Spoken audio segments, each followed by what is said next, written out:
da bondade de Deus. Glória a Deus. Boa noite, irmãos. A graça e a paz do Senhor Jesus. Amém. Louvado seja o nome do Senhor por esse dia, por esse início de semana que nós estamos reunidos aqui para celebrar a vitória do nosso Deus. Ele que tem tanto nos abençoado, como o Alessandro falou aqui. Então você é muito bem-vindo a esse culto de celebração, de louvor, de adoração ao nosso Senhor e Deus. Nós temos ministrado, vamos continuar hoje a mensagem da semana passada, que é a respeito da profecia de Daniel, a profecia das 70 semanas de Daniel. Semana passada nós fizemos uma introdução e ministramos o desenrolar da profecia. O Senhor anunciou a profecia, o motivo da profecia, e depois Ele especificou os tempos, que essa é uma profecia extraordinária, porque ela é uma profecia que tem um tempo determinado.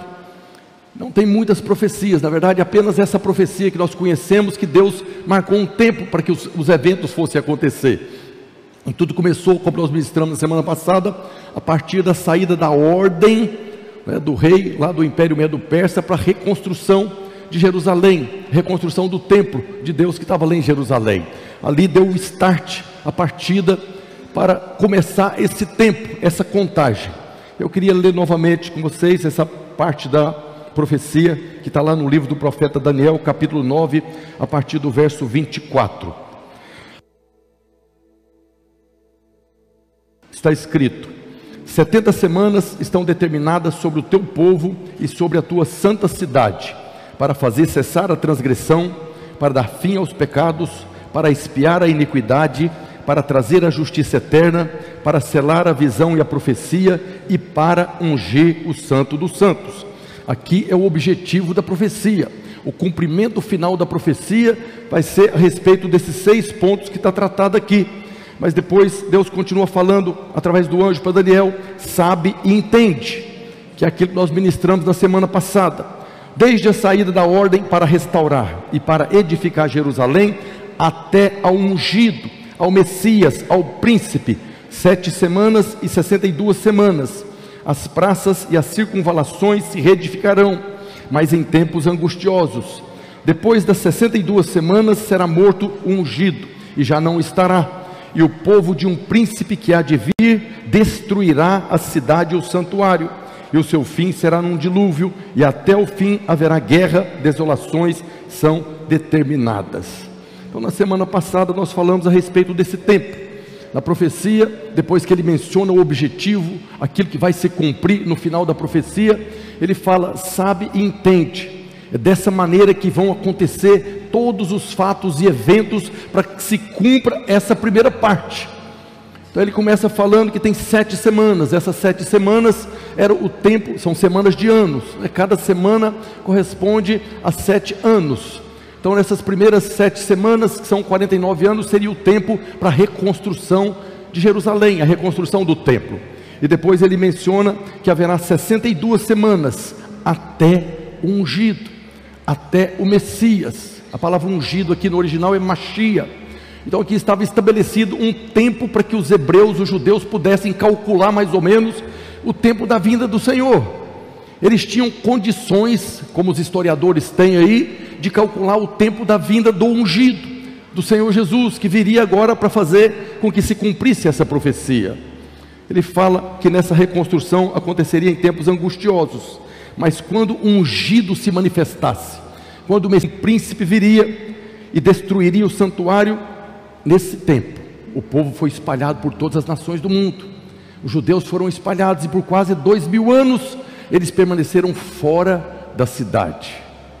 Mas tudo isso estaria acontecendo para que se cumprisse o objetivo final da profecia. Então são 6 coisas que são mencionadas aqui no cumprimento da profecia. Primeiro, que Deus faria cessar a transgressão, dar fim aos pecados, expiar a iniquidade, trazer a justiça eterna, selar a visão e a profecia, e ungir os santos dos santos. As 70 semanas foram determinadas sobre o povo de Daniel, sobre o povo de Deus, para que Deus pudesse realizar essa obra. Eu queria falar sobre cada um desses pontos que é mencionado na profecia. A primeira coisa que fala aqui é que Deus, nesse período das 70 semanas, Ele ia fazer cessar a transgressão da lei. Nós sabemos que lá na cruz, o Senhor não apenas nos perdoou, nós não fomos apenas perdoados pelo sangue de Jesus, nós fomos libertos também da escravidão do pecado. Nós fomos perdoados e libertos da maldição e da escravidão. Nós recebemos vitória sobre o pecado. E essa palavra transgressão e as suas variantes, ela aparece na Bíblia 165 vezes. Por 165 vezes a palavra de Deus fala a respeito de transgressão. O que significa transgressão? Ela tem um significado aí de rebelar, ultrapassar, ir além, quebrar a lei. Ela tem um sentido de ultrapassar um limite. Nós sabemos que a lei estabelece limites. A lei, toda lei, a nossa lei hoje, a nossa Constituição, ela estabelece limites para os relacionamentos, limites àquilo que nós podemos fazer. Então o transgressor é aquele que vai além dos limites, é aquele que viola, aquele que transgride uma lei. Então quando a Bíblia está falando que vai fazer cessar a transgressão, de alguma maneira Deus ia providenciar umas circunstâncias para que essa transgressão, essa quebra da lei aconteceria com o seu povo. Mas nós vemos Paulo falando na carta aos Romanos, no capítulo 5, que antes de Moisés, antes de Deus dar as tábuas da lei, existia pecado, mas não existia transgressão. O pecado estava ali do povo porque havia morte, e o salário do pecado é a morte, mas não havia transgressão. Está lá em Romanos 5, a partir do verso 13. Porque até ao regime da lei, os irmãos sabem que a lei foi dada por Moisés. Então antes de Moisés não tinha lei. Ele está falando porque até ao regime da lei havia pecado no mundo, mas o pecado não era levado em conta quando não há lei. Entretanto reinou a morte desde Adão até Moisés, mesmo sobre aqueles que não pecaram, à semelhança da transgressão de Adão, o qual prefigurava aquele que havia de vir. Que Paulo está falando aqui, que as pessoas que viveram de Adão até Moisés, eles não cometeram o pecado da transgressão, como Adão cometeu. Por que Adão transgrediu a lei? Porque tinha um mandamento. Quando Deus colocou Adão no jardim do Éden, Deus deu um mandamento para ele: de toda a árvore do jardim pode comer livremente, mas da árvore do conhecimento do bem e do mal não coma, porque se comer, você vai morrer. Então tinha uma lei ali, e a lei, ela é manifesta, ela está lá no jardim do Éden. Quando Deus deu um mandamento, Ele estabeleceu ali um princípio de lei. Adão foi transgressor da lei, porque ele não cumpriu aquele mandamento. Em consequência disso, veio o pecado sobre todos os homens. Mas as pessoas que viveram de Adão até Moisés, eles não tinham lei, como Paulo está falando aqui. Até Moisés, até o regime da lei, tinha pecado no mundo, sim. As pessoas cometiam todo tipo de pecado, mas não havia transgressão. Por que não havia transgressão? Porque não tinha lei. Só há transgressão quando há uma lei, quando a pessoa transgride. Então antes da lei tinha pecado, porque tinha morte. A condenação do pecado de Adão passou para todos os homens, e os homens morriam, porque o salário do pecado é a morte. Mas ninguém conhecia o seu próprio pecado. As pessoas não conheciam o pecado, eles tinham lá a desculpa deles: não fiz nada de errado, e não tinha lei. Assim nós compreendemos que a lei veio para mostrar o pecado. Paulo fala que a lei foi dada não para ser cumprida, mas para mostrar que o homem era pecador. Foi por isso que Deus deu a lei. Então antes da lei, os homens eram pecadores, mas não eram transgressores. É muito importante nós compreendermos isso, porque a transgressão da lei é um tipo de pecado que traz condenação. E nós vemos Paulo falando na carta aos Gálatas, capítulo 3, a partir do verso 19. Qual, pois, a razão de ser da lei? Paulo faz a pergunta e depois ele mesmo responde: por que Deus deu a lei?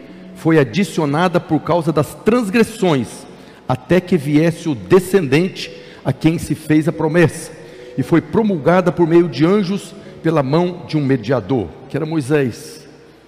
Então a lei foi dada para expor o pecado, para que o homem pudesse perceber que ele era um transgressor da lei. Romanos 4,15 diz: porque a lei suscita ira, mas onde não há lei, também não há transgressão. Agora, a partir do momento que foi dada a lei, que o homem conheceu a lei, então agora quando o homem quebrava esse princípio da lei, ele se tornava um transgressor. E a transgressão é uma forma explícita, revelada do pecado. Não roubarás, não matarás, não adulterarás, não dirás o nome do seu Deus em vão. É uma lei que foi estabelecida, e todas as vezes que alguém cometia, fazia essas coisas, ele estava sendo condenado pela transgressão da lei. E nós sabemos que a lei revela o próprio Deus. Paulo também faz uma pergunta: a lei é má? Não, a lei é boa, porque a lei revela a santidade de Deus. A lei revela que nós fomos criados para sermos imagem e semelhança de Deus, mas o pecado entrou e deformou de uma maneira, então nós ficamos muito longe do padrão de Deus. E a lei foi dada para que nós pudéssemos conhecer a santidade de Deus, a natureza de Deus. Então quando a pessoa conhece a lei e transgride a lei, ela se torna um transgressor da lei. E a profecia diz que nas 70 semanas Deus faria cessar a transgressão. E aí é importante para nós, o que significa cessar a transgressão? Significa que nós não cometemos mais pecado, significa que nós não transgredimos mais a lei. Cessar a transgressão significa que nós fomos libertos da lei. Nós não estamos mais debaixo da lei de Moisés, não estamos mais debaixo da lei de Deus. Nós morremos para a lei. É um exemplo que o pastor Luiz sempre fala. Imagina que você nasceu na China e você está debaixo daquele governo comunista lá, com todas aquelas restrições, tudo aquela lei que não permite que você faça nada. Eu vi um comentário na internet hoje que todas as pessoas da China, todas as pessoas devem pegar os seus animais, seus pets e animais domésticos e entregar em determinados departamentos lá. Adivinha para quê? Para fazer comida. Todas as pessoas, tem uma lei, foi estabelecida uma lei agora na China, que todas as pessoas devem pegar os seus pets, os seus animais e entregar nas indústrias lá, para serem mortos, fazer deles comida para a população. Então imagina que você está debaixo dessa lei, e se você não cumprir essa lei, você vai ser penalizado. E aí, em consequência dessa lei, você morre. No momento que você morreu para aquela lei. E aí você nasceu agora no Brasil, você morreu na China e nasceu no Brasil, você não está mais debaixo daquela lei. Foi isso que aconteceu conosco. Nós estamos debaixo do espírito da lei da morte. Paulo fala que agora, pois, já nenhuma condenação há para os que estão em Cristo Jesus, porque nós fomos libertos da lei da morte. Nós fomos transportados para um outro reino, o reino do Filho do amor de Deus. Antes nós estávamos debaixo da lei da morte, mas agora nós estamos debaixo de uma outra lei, que é o Espírito da vida. Então Deus faria cessar a transgressão, nos libertando da lei, nos tirando da esfera de atuação da lei. A maneira que Deus providenciou para que a transgressão parasse na nossa vida, foi nos libertando da lei, fazendo com que nós morrêssemos para a lei. Nós vemos que lá na cruz Jesus morreu, e quando Ele morreu, nós morremos com Ele. Quando Ele ressuscitou, nós ressuscitamos com Ele como novas criaturas. Não estamos mais debaixo da lei da morte, mas estamos agora debaixo da lei do Espírito da vida. A lei continua existindo, mas ela se tornou a nossa própria natureza. Os irmãos lembram? Isaías fala: Ele foi traspassado pelo quê? Pelas nossas transgressões. Lá na cruz, quando Jesus foi traspassado pelas nossas transgressões, Ele estava morrendo, e com Ele nós estávamos morrendo. Deus estava fazendo naquele momento ali que fosse cessada, interrompida, parada na nossa vida o pecado da transgressão da lei. E nós morremos para a lei na forma de ordenança. Nós vemos Paulo falando em Efésios capítulo 2, verso 15, que Jesus aboliu na sua carne a lei dos mandamentos, na forma de ordenanças, para que dos dois criasse em si mesmo um novo homem, fazendo paz. Deus fez cessar a transgressão na carne de Jesus, lá na cruz, quando Ele foi traspassado. Ali Ele estava fazendo cessar a transgressão, cumprindo essa parte da profecia das 70 semanas, que faria cessar a transgressão. O segundo ponto da profecia, que Deus diz que vai dar fim aos pecados. Algumas pessoas acreditam que não há mais pecado na vida do crente, que o crente não comete mais pecado. Mas o livro de Apocalipse fala que nós dependemos do sangue. E se nós dependemos do sangue, nós vencemos por causa do sangue, é porque o pecado ainda existe. Nós ainda cometemos pecados. E aqui está falando que ele daria fim ao pecado, à condenação do pecado. E a expressão aqui na profecia, dar fim aos pecados, não significa que não há mais pecado, ou que nós não pequemos mais. Significa que aquilo que foi lavado pelo sangue, teve um fim, encerrou. Aquilo que foi lavado pelo sangue, Deus não se lembra mais. Quando nós cremos na obra da cruz, quando nós cremos que o sangue foi derramado em nosso favor, então nós recebemos o perdão dos pecados. Nós não somos pecadores perdoados, é como se nós nunca tivéssemos cometido pecado diante de Deus. Paulo fala que foi estabelecido a paz. O pecado agora é um problema resolvido diante de Deus, para aqueles que creem, para aqueles que confessaram, para aqueles que reconheceram como pecador, creram na obra da cruz, receberam o Salvador e confessaram Jesus. Para todos aqueles que creram no Senhor e confessaram com a boca, o pecado está resolvido diante de Deus. Presta atenção, nós ainda cometemos pecados, mas não somos mais transgressores. O pecado ainda habita na nossa carne, mas não estamos mais debaixo da condenação do pecado. E aí muitos nos acusam da pregação da graça, que agora vocês estão estimulando o povo a cometer todo tipo de pecado, a sair fazendo todo tipo de pecado. E nós sempre falamos, o pecado é um grande problema. O pecado é algo tão sério que Jesus morreu na cruz por causa dele. E o pecado ainda tem consequências aqui na terra. A transgressão do mandamento, não adulterarás, para com Deus está resolvido. Mas aqui na terra nós sofremos consequências. Se alguém que é casado decide agora cometer um adultério, ele vai sofrer aqui na terra as consequências desse adultério, de ter quebrado ali um princípio da lei que Deus deu como proteção. Pode acabar o casamento, os filhos agora serem entregues aí para todo tipo de bandalheira desse mundo. Então nós temos que buscar também, além do problema do pecado resolvido, a nossa santificação no Senhor. Mas diante de Deus, o problema do pecado foi resolvido. Por quê? Porque Ele deu fim aos pecados. A palavra pecado no original é hamartia. Essa é uma palavra importante para nós, porque ela não significa cometer um ato pecaminoso. Normalmente quando se fala de pecado, as pessoas pensam no ato pecaminoso, do roubar, no matar, no adulterar. Mas na verdade, hamartia é mais do que isso.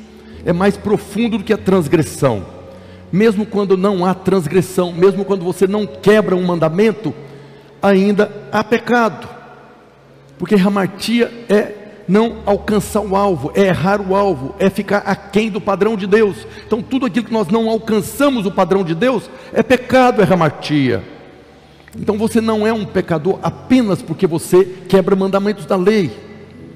O pecado habita na nossa carne. Enquanto nós habitarmos nesse corpo, nós precisamos do sangue, amém? Nós vencemos por causa do sangue. Nós não somos capazes, mesmo hoje, nascidos de novo, mesmo vivendo na lei do Espírito da vida, mesmo andando no Espírito, sendo cheio do Espírito, nós ainda não alcançamos o padrão de Deus. Ficamos aquém do padrão de Deus. Então mesmo se fosse possível que um homem não cometesse nenhum ato pecaminoso, ainda assim ele teria pecado na vida, ainda assim ele seria um pecador, porque não consegue satisfazer as exigências de Deus, não consegue alcançar o padrão de Deus. Sempre estaremos aquém do padrão divino. Como é que Deus deu fim aos pecados? Pelo sangue de Jesus. Nós somos libertos da condição do pecado, esse pecado que habita na nossa carne. Nós fomos libertos porque Deus fez cessar a transgressão, porque Jesus foi traspassado pelas nossas transgressões. Na cruz Jesus resolveu o problema da quebra da lei, do ato pecaminoso. Mas Ele resolveu também pelo sangue o problema da hamartia, desse pecado que habita em nós. Ele colocou fim. O terceiro ponto da profecia é expiar a iniquidade. A iniquidade é um outro tipo de pecado. E nós vemos que quando o Senhor Jesus morreu lá na cruz, toda iniquidade foi expiada. A expiação é o ato do sacerdote pegar o sangue e aspergir sobre a tampa da arca, que é chamada de propiciatório. Lá na cruz, toda iniquidade foi expiada, mas não significa que todos os homens foram perdoados automaticamente, como diz aqueles irmãos aí, que tem aquela doutrina chamada de universalismo, que a obra da cruz resolveu o problema de todos os homens, independente de crer ou não crer. A iniquidade foi expiada na vida daqueles que creem, porque lá na cruz o Senhor estava pagando uma dívida, e aquele que se reconhece pecador, que tem uma dívida para com Deus, e recebe o poder da cruz e a obra da cruz, então você agora foi perdoado das transgressões, perdoado do pecado e também perdoado da iniquidade. Mas há aqui a necessidade de se crer. Apenas aqueles que creem são completamente perdoados. Enquanto a transgressão tem a ver com a quebra da lei, o mandamento, um ato pecaminoso, a iniquidade tem a ver com algo interno, com algo dentro. A transgressão todo mundo vê, mas a iniquidade apenas a pessoa e Deus vê. A iniquidade é um pecado mais oculto. Nós vemos que Jesus fala no Sermão do Monte, Mateus capítulo 5, a partir do verso 27, Jesus diz: ouvistes que foi dito, não adulterarás. Eu porém vos digo, qualquer que olhar para uma mulher com intenção impura no coração, já adulterou com ela. O mandamento é não adulterarás. Se alguém comete o pecado do adultério, se alguém tem a ação do adultério, ele transgrediu a lei, ele está condenado pela transgressão da lei. Mas Jesus chegou e elevou o padrão da lei. Ele falou que se você olhar com a intenção impura no coração, você já é réu da condenação do adultério. Mas agora não é mais a transgressão, é a iniquidade. A iniquidade é aquilo que está dentro do coração. Jesus fala também, lembra o que foi dito, não matarás, eu porém vos digo. Se no seu coração você odiar o seu irmão, você é réu de julgamento. Quem mata uma outra pessoa, ele transgrediu a lei, o mandamento do não matarás. Mas se odiou o irmão, desejou a morte da pessoa, você está cometendo o pecado da iniquidade. Ninguém viu, ninguém sabe. Mas isso não isenta desse pecado que é essa intenção do coração. A intenção impura, interna, é que acaba manifestando a condenação da iniquidade. Outra coisa é que a iniquidade habita na nossa carne. O apóstolo Paulo, o apóstolo da graça, ele diz em Romanos 7,18: porque eu sei que em mim, isto é, na minha carne, não habita bem nenhum, pois o querer o bem está em mim, não porém o efetuá-lo. Então essa conversa de que nós agora, existem pessoas, pastores, apóstolos, que são perfeitamente santos como anjo, não existe, porque o pecado ainda está em nós, da nossa carne. Na nossa carne, nós somos novas criaturas, fomos libertos da condenação da transgressão, porque Deus fez cessar a transgressão. Fomos libertos da condenação do pecado, desse pecado que é a nossa própria natureza, porque o Senhor agora nos libertou da maldição do pecado, e também fomos libertos da condenação da iniquidade, dessa intenção impura no coração.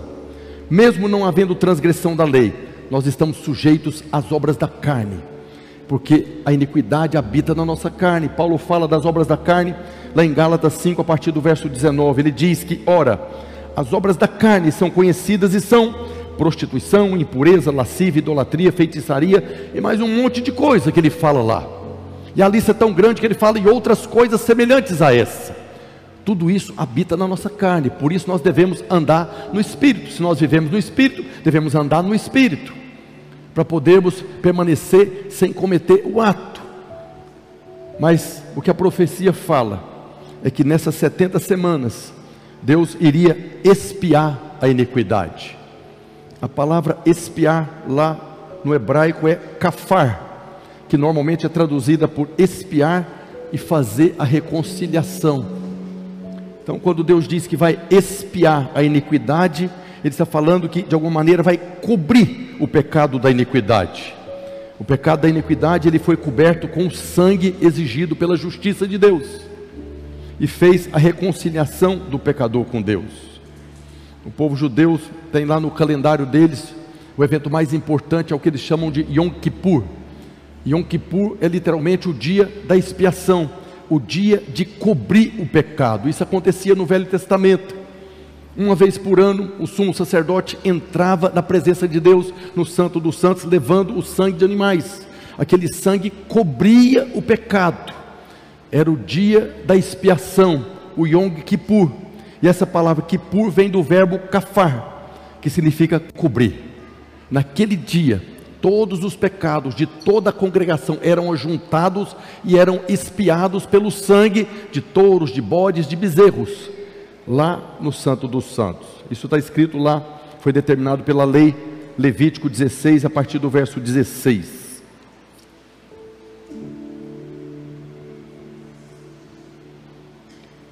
Está escrito, Deus determinando: assim fará expiação pelo santuário, por causa das impurezas dos filhos de Israel, e das suas transgressões, e de todos os seus pecados. Observa que na própria lei aqui, Deus faz uma separação, do que é transgressão, do que é pecado, do que é iniquidade. Ele continua dizendo: da mesma sorte, fará pela tenda da congregação, que está com eles no meio das suas impurezas. Nenhum homem estará na tenda da congregação, quando ele, o sumo sacerdote, entrar para fazer a propiciação no santuário, até que ele saia, depois de ter feito a expiação por si mesmo, pela sua casa e por toda a congregação de Israel.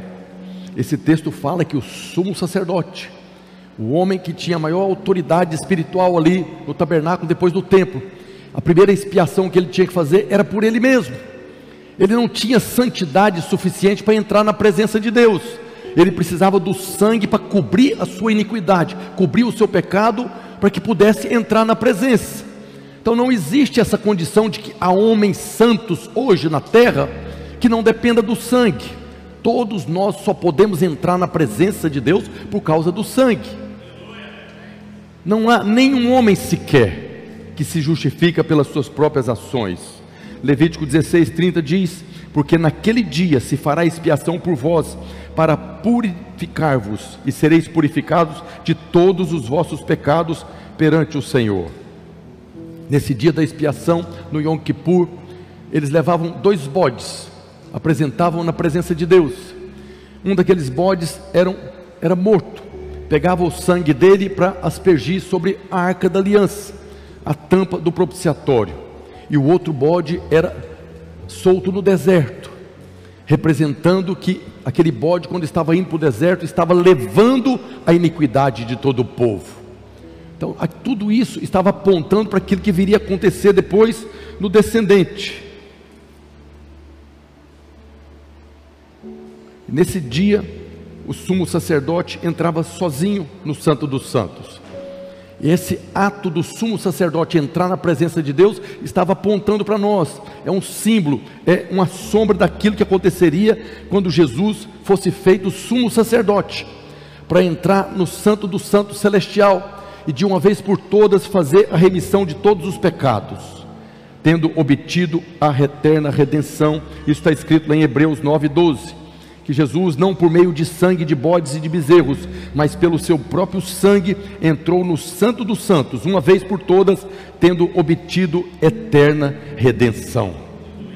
O dia da crucificação do Senhor Jesus foi o último e verdadeiro dia da expiação, porque antes, no Velho Testamento, o sangue de touros, bezerros e bodes cobria o pecado, mas o sangue de Jesus, de uma vez por todas, lavou o pecado. Fomos completamente expiados. Então o Senhor Jesus expiou a iniquidade, passando Ele próprio pelo juízo no nosso lugar. Também no dia da expiação, no Yom Kippur, era quando se soava a trombeta, que inaugurava o ano do jubileu. Dentro da lei, Deus estabeleceu o ano 50º, o ano 50. Então todas as pessoas que porventura tivesse uma dívida, não davam conta de pagar a dívida, ele se tornava escravo do credor. Mas tinha um dia que todos eram libertos, independente do tamanho da dívida. No ano 50º, todo mundo era liberto de toda condenação. Está escrito em Levítico 25, verso 9. Então no mês 7º, aos 10 do mês, farás passar a trombeta vibrante. No dia da expiação, fareis passar a trombeta por toda a vossa terra. Santificareis o ano 50º e proclamareis liberdade na terra a todos os seus moradores. Ano de jubileu vos será, e tornareis cada um a sua possessão e cada um a sua família. Mesmo as pessoas que vendiam a terra, os irmãos sabem que Deus distribuiu a terra ali conforme as tribos, cada tribo tinha a sua terra, e as famílias de cada tribo também tinham o seu quinhão de terra. E mesmo aquelas pessoas que vendiam um pedaço da terra, no ano 50 eles voltavam de novo à posse daquela terra. Deus havia estabelecido um padrão para que aquele povo nunca saísse da terra prometida. Isso no ano 50. Que acontecia no mesmo dia da expiação. Então aqui nós vimos que Deus, nessas 70 semanas, fez cessar a transgressão, tendo Jesus sido traspassado pelas nossas transgressões. Também expiou a iniquidade e deu fim ao pecado. Mas o quarto ponto é trazer a justiça eterna. Dentro da profecia das 70 semanas, Deus anunciou, profetizou que ia trazer a justiça eterna. E nós vemos Paulo falando em Romanos capítulo 5, verso 17: se pela ofensa de um, e por meio de um só reinou a morte, muito mais os que recebem a abundância da graça e o dom da justiça reinarão em vida por meio de um só, a saber, Jesus Cristo. Por meio de Jesus Cristo nós recebemos o dom da justiça. A justiça eterna que é mencionada lá na profecia de Daniel é a justiça de Cristo. É a justiça para nós procede da fé. Nós cremos que Ele foi feito justiça no nosso lugar, e nós recebemos agora a justiça eterna. Na cruz Jesus foi feito pecado por nós, para que nele fôssemos feitos justiça de Deus. A nossa justiça não é baseada em nossa obediência aos mandamentos, mas nós recebemos ela pela fé no Filho de Deus. Quando Jesus expiou o pecado, o resultado foi a justiça eterna. Dentro da profecia, Deus anunciou que traria a justiça eterna, e Ele trouxe a justiça eterna através de Jesus na cruz. Paulo fala, Romanos 3, verso 21, mas agora sem lei se manifestou a justiça de Deus, testemunhada pela lei e pelos profetas, justiça de Deus mediante a fé em Jesus Cristo, para todos e sobre todos os que creem. Mais uma vez, é para aqueles que creem. Se você crê na obra da cruz, crê no Senhor Jesus, então Deus fez cessar a transgressão, pôs fim ao pecado, expiou a iniquidade e trouxe a justiça eterna para a sua vida. Paulo também fala, Romanos 3, 24, sendo justificados gratuitamente por sua graça, mediante a redenção que há em Cristo Jesus, a quem Deus propôs no seu sangue como propiciação, mediante a fé, para manifestar a sua justiça, por ter Deus na sua tolerância deixado impunes os pecados anteriormente cometidos, tendo em vista a manifestação da sua justiça no tempo presente, para Ele mesmo ser justo e o justificador daqueles que têm fé em Jesus. Deus trouxe a justiça eterna, porque o nosso pecado foi resolvido na cruz, a transgressão foi resolvida na cruz, e a iniquidade foi expiada pelo sangue de Jesus. Nós recebemos a justiça eterna, não precisamos acrescentar nada à justiça de Deus, porque a justiça que foi manifesta na cruz, ela é suficiente. Não precisamos acrescentar mais nenhum mandamento, nada, nenhuma ordenança. Foi suficiente para que nós pudéssemos agora viver livre de toda acusação e condenação. Mas o quinto ponto na profecia diz que Deus faria selar a visão e a profecia. A palavra selar a visão e a profecia, selar é shatan no hebraico, que tem pelo menos 3 significados. O primeiro é validar ou autenticar. O segundo é fechar até uma abertura posterior. E o terceiro é trazer um fim. Então, quando a profecia anuncia que Deus selaria a visão e a profecia, Ele estaria agora validando, testificando, trazendo um fim para a visão e para a profecia. A função da profecia dos profetas do Velho Testamento era anunciar o Messias. Desde Gênesis 3,15, Deus anunciou: vou mandar o descendente. É a primeira menção da profecia messiânica. Todo o Velho Testamento, os profetas anunciaram, as profecias foram dadas para anunciar que viria o Salvador, que viria o descendente, que viria agora da Virgem. E tudo isso para que pudesse agora Jesus vir, o Cristo se manifestar. Então no Velho Testamento os profetas falaram, mas quando Jesus veio, agora Ele próprio passou a falar. Isso está escrito em Hebreus, no primeiro capítulo, a partir do verso 1. Diz Hebreus: havendo Deus outrora falado muitas vezes e de muitas maneiras aos pais pelos profetas, nesses últimos dias nos falou pelo Filho. Quando Jesus veio, Ele estava selando tudo que foi profetizado, tudo que os profetas falaram no Velho Testamento. A primeira vinda de Jesus, a sua morte e a sua ressurreição foi a confirmação de tudo que fora profetizado. Cristo selou a visão e a profecia. Ele é o sim e o amém. Quando Jesus chegou, Ele fala que Ele é o amém, porque agora se completou tudo que foi anunciado a respeito dele, tudo que foi preparado. Todos os profetas, todos os livros do Velho Testamento estão anunciando a vinda do Messias, e no momento que Ele chegou agora, se cumpriu tudo que foi falado a respeito dele. Então Jesus é o selo de autenticação de toda a profecia. Em Cristo são cumpridas e confirmadas todas as promessas. Quando Paulo fala lá na segunda carta aos Coríntios, capítulo 1, verso 20, ele diz: porque quantas são as promessas de Deus, tantas tem nele o sim, porquanto também por ele é o amém, para a glória de Deus por nosso intermédio. Aqui Paulo está fazendo menção de tudo que foi prometido por Deus. Lá no jardim do Éden, Deus prometeu, falou para a serpente: vou mandar o descendente da mulher. E aqui Paulo está falando que Ele é fiel para cumprir todas as suas promessas, todas as promessas dele, desde o jardim. Ele era poderoso para cumprir, Ele tinha da parte dele o sim. Então tudo que foi anunciado no Velho Testamento está resumido aqui nessa parte da profecia, a visão que Deus estaria agora completando, selando a visão e a profecia. Nós vemos Jesus falando em Lucas 18:31. Tomando consigo os 12, disse-lhes Jesus: eis que subimos para Jerusalém, e vai cumprir-se ali tudo quanto está escrito por intermédio dos profetas no tocante ao Filho do Homem. Jesus sabia: eu vim para selar a visão e a profecia. E aqui Ele está falando para os discípulos: lá em Jerusalém vai acontecer tudo que foi anunciado. Isso vai acontecer, não é uma opção, porque da parte de Deus tem sempre o sim para todas as suas promessas. Lucas 24:44, a seguir Jesus lhes disse: são estas palavras que eu vos falei, estando ainda convosco. Importava se cumprisse tudo que de mim está escrito na lei de Moisés, nos profetas e nos salmos.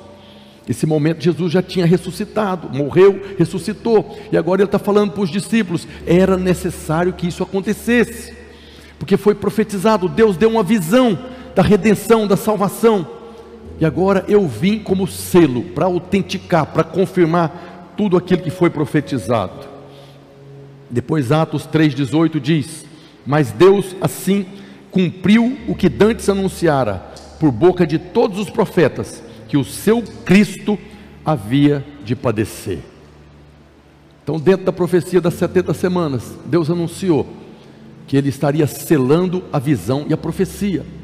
Isso aqui, resumindo, Ele estaria cumprindo todas as suas promessas, e Ele cumpriu.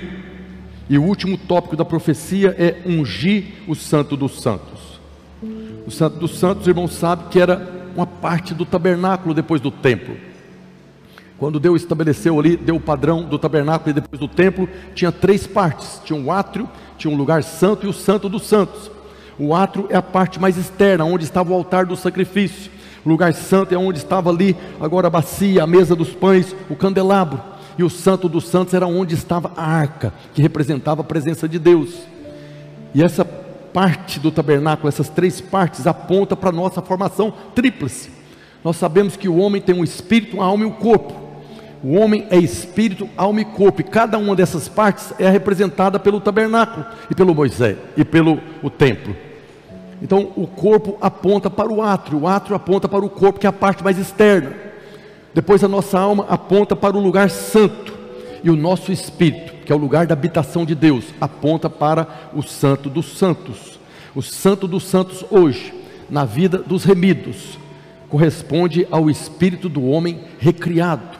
É onde Deus habita, é onde está a presença de Deus, como era lá no Santo dos Santos. Então, ungir o Santo dos Santos na profecia é uma referência àquilo que ia acontecer no dia de Pentecostes, quando o Espírito Santo veio sobre os discípulos que estavam reunidos. É o Espírito Santo que unge. Por isso que um dos símbolos do Espírito Santo é o azeite da unção, é o azeite que vem para untar. Então o Espírito é que unge, e hoje essa unção permanece em nós.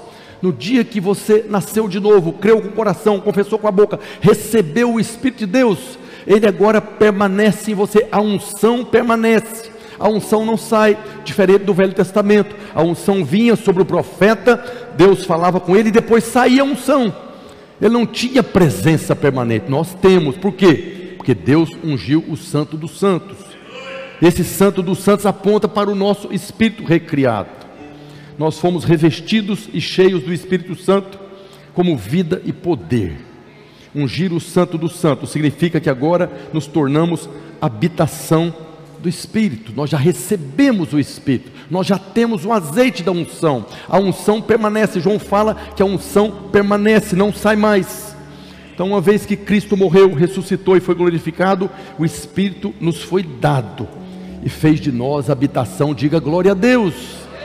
Você é a habitação de Deus. E eu falo sempre para os irmãos, nós fomos revestidos da glória de Deus, porque o próprio Deus habita em nós. Aquilo que o homem tinha no jardim do Éden antes da queda, que ele era revestido da glória, nós fomos revestidos novamente. Então tem muitos irmãos que tem aí um problema, que ele fala que não teve unção no culto, aquela reunião não teve unção, aquele louvor não teve unção. Como que não teve unção se você foi revestido da própria glória, se você tem o azeite, se você tem o Espírito? Então você, onde você chega, a unção chega. Por quê? Porque ela permanece em você. Então essa conversa, não, aquele culto lá hoje estava muito frio, é porque você não percebeu, você não está vivendo na revelação de que você carrega a unção. Mesmo que todo mundo esteja do seu lado gelado, frio, na carne, se você estiver cheio do Espírito, com a revelação de que você carrega a glória de Deus, você vai ser abençoado.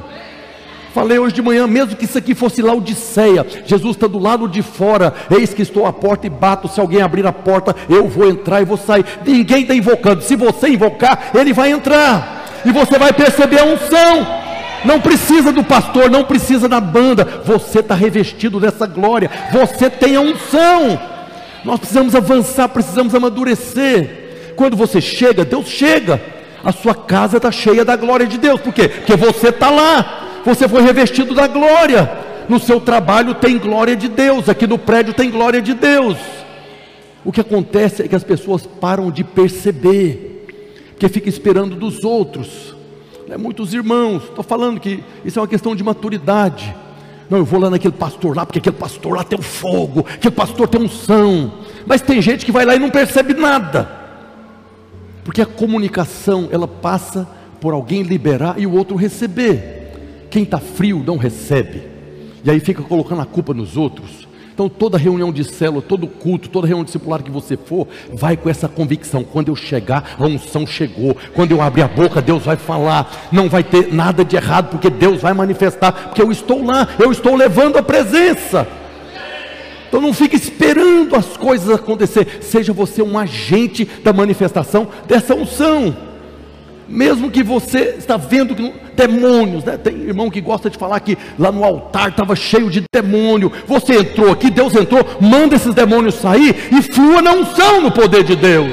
Ah, pastor, mas aquela banda de louvor tem muito pecado, por isso que tinha demônio. Não, demônio tem em todo lugar. Demônio compareceu na presença de Deus para falar mal de Jó. Jesus estava pregando ali, o diabo estava roubando a palavra das pessoas que estavam ouvindo Jesus na presença. Todo lugar tem demônio, mas aonde você chega, Deus chega, amém? Se você chegou, Deus chegou. Se você saiu, Deus saiu também. Então viva, vá para os lugares sabendo que você está carregando a glória de Deus, porque a unção permanece em vós.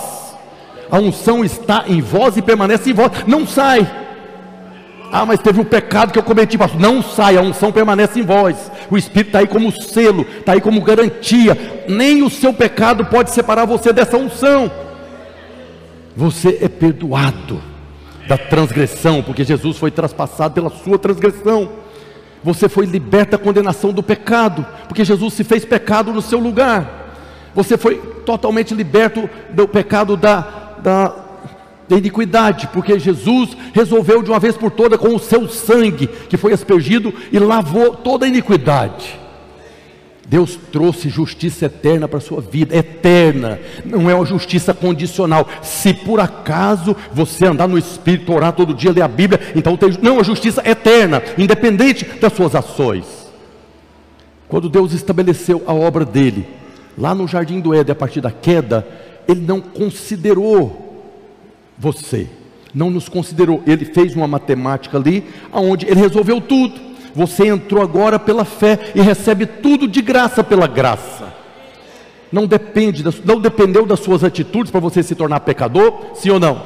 Você não se tornou pecador porque você cometeu um pecado, você já nasceu lascado pecador. Também não depende de você para que você seja santificado, porque você foi santificado pela mesma justiça. Pelo pecado de um homem se tornou pecador, pela justiça de um homem se tornou justo. Diga glória a Deus. Então, quando Deus está falando aqui que Ele iria ungir o Santo dos Santos, tem um propósito na unção, e essa unção é a consagração, a dedicação. A partir do momento que você consagra alguma coisa, que você unge alguma coisa, essa coisa está sendo separada para Deus, está sendo santificada para Deus. Lá no Velho Testamento era determinado que o Santo dos Santos no tabernáculo e no templo deveria ser ungido, para que ele fosse consagrado, dedicado a Deus. Está lá em Êxodo capítulo 40, verso 9, Deus falando para o sumo sacerdote: tomarás o óleo da unção e ungirás o tabernáculo e tudo o que nele está, e o consagrarás com todos os seus pertences, e será santo. O próprio Santo dos Santos do tabernáculo, onde estava a arca que representa a presença de Deus, precisava ser ungido. Precisava desse óleo da unção para consagrar, para dedicar, para ser separado das coisas profanas. Ungir o Santo dos Santos na profecia das 70 semanas não era ungir de novo aquele lugar onde ficava a arca da aliança, mas era ungir o próprio Senhor Jesus. Jesus falou a respeito dele, que ele era o templo. Jesus era o próprio templo de Deus, que carregava a habitação de Deus, que o Santo dos Santos é onde estava a arca, que representava a presença de Deus, e Jesus era o próprio Deus encarnado aqui na terra. Ele é a expressão exata de Deus, está escrito em Hebreus. Ele era o próprio Deus andando aqui na terra na forma de homem. Ele veio como Emanuel, ele trouxe a presença de Deus para o meio dos homens. Jesus, no dia que foi batizado, ele foi ungido e consagrado ao ministério. Depois ele disse, lá em João 2,19, Jesus lhes respondeu: destruí este santuário e em 3 dias o reconstruirei. Replicaram os judeus: em 46 anos foi edificado este santuário, se referindo ao templo, e tu em 3 dias o levantarás? Ele, porém, se referia ao santuário do seu corpo. Jesus era o próprio Santo dos Santos aqui na terra. Depois que ele ressuscitou, subiu aos céus, ele enviou o Espírito Santo para ungir a igreja no dia de Pentecostes. Lá no Pentecostes, o Santo dos Santos foi ungido. Agora, o templo espiritual da nova aliança é formado por Jesus, por Cristo, que é o cabeça, e a igreja, que é o corpo. No dia de Pentecostes, Deus estabeleceu, derramou a unção do Espírito sobre a igreja, já estava sobre Jesus. E agora nós fazemos parte desse templo, não o prédio, mas nós, a igreja, fazemos parte desse templo, e fomos ungidos, dentro da profecia, que Deus estaria ungindo o Santo dos Santos. Essa unção viria agora sobre a igreja do Senhor. Jesus era esse templo, nós passamos agora a ser habitação de Deus. Nós somos templo do Espírito Santo, que recebemos a unção do próprio Espírito, e essa unção permanece em nós. Nós vemos Paulo falando na carta aos Efésios, capítulo 2, verso 22, no qual também vós, juntamente estáis sendo edificados para a habitação de Deus no Espírito. 1 Coríntios 3,16, não sabeis que sois santuários de Deus e que o Espírito Santo de Deus habita em vós? Por que Deus habita em você? Por porque você foi ungido, você foi dedicado, você foi consagrado, você foi separado para Deus. Então agora Ele pode permanecer em você, pode permanecer em nós. Foi dessa maneira que Deus cumpriu agora esse último tópico da profecia. Ungiu o Santo dos Santos dentro dessas 70 semanas. Essa profecia das 70 semanas é a expressão máxima da graça de Deus, do favor de Deus que determinou sobre o seu povo, nessas 70 semanas, cessar a transgressão, dar fim aos pecados, expiar a iniquidade, trazer a justiça eterna, selar a visão e a profecia e ungir o Santo dos Santos. Quando Deus anunciou ali, através do profeta Daniel, que Ele estaria fazendo isso, Ele estava agora revelando a sua graça. E por que Deus fez isso? Quando Jesus bradou lá na cruz, está consumado. Há um momento no Evangelho de João, que Jesus olha de um lado para o outro, conferindo se tudo que havia sido predito a respeito dele, havia se cumprido. E quando Ele viu que tudo havia se cumprido, nós falamos aqui do sangue derramado, que Ele já tinha levado a coroa, que Ele já tinha derramado o sangue pelos cravos, que Ele já tinha derramado o sangue na forma de suor, que Ele já tinha derramado o sangue quando a lança furou o lado dele. Quando Ele viu que tudo havia se cumprido, Ele estava agora selando a visão e a profecia. Aí disse, teve sede. Quando Jesus falou, está consumado, Ele estava declarando que a profecia de Daniel estava se cumprindo, e que a graça agora estava disponível para todos os homens que creem. A partir daquele momento que Jesus falou, está consumado, tudo que foi dito a meu respeito, o descendente da mulher nasceria da virgem, nasceria em Belém, morreria na cruz, pagaria a dívida dos pecados, expiaria a iniquidade, fazer cessar a transgressão. Ele estava falando, agora está disponível para todo aquele que crê. Mas o mais importante disso tudo que eu estou falando é por quê? Por quê? Por quê? Porque Deus nos amou de tal maneira que deu o seu Filho Jesus Cristo, entregou para que todo aquele que nele crê na obra da cruz seja salvo, para que todo aquele que nele crê receba o benefício da profecia, fez cessar a transgressão, deu fim aos pecados, expiou a iniquidade, trouxe a justiça eterna, resolveu tudo que foi profetizado, selando a visão e a profecia, e recebe a unção do Santo. E essa unção permanece. Tudo isso porque Deus nos amou de tal maneira. Foi por causa do amor de Deus. Deus não precisava ter feito nada disso. Você agora cometeu o pecado, então você sofre a condenação do pecado. Não. Deus é justiça, e Ele operou a sua justiça em Cristo na cruz, para que nós recebêssemos o amor dEle. Por isso, a palavra do amor de Deus é muito importante para nós. Nós vamos ter a revelação e desfrutar de cada um desses tópicos da profecia, porque Deus te amou de tal maneira, porque Deus te amou de tal maneira, Ele fez cessar a transgressão, porque Deus te amou de tal maneira, Ele deu fim aos pecados, porque Deus te amou de tal maneira, Ele expiou a iniquidade, porque Deus te amou de tal maneira, Ele trouxe a justiça eterna, porque Deus te amou de tal maneira, que Ele selou a profecia e a visão, porque Deus te amou de tal maneira, Ele ungiu você. Você faz parte do Santo dos Santos, ungido, que tem a presença de Deus. Queria convidar você a ficar de pé nessa hora, e a equipe de louvor a subir aqui. Não há nada mais importante do que a revelação do amor de Deus, a revelação das promessas de Deus, que para tantas quantas são as promessas de Deus, tem da parte dele o sim. Hoje nós buscamos as promessas de Deus que já foram anunciadas para a nossa vida.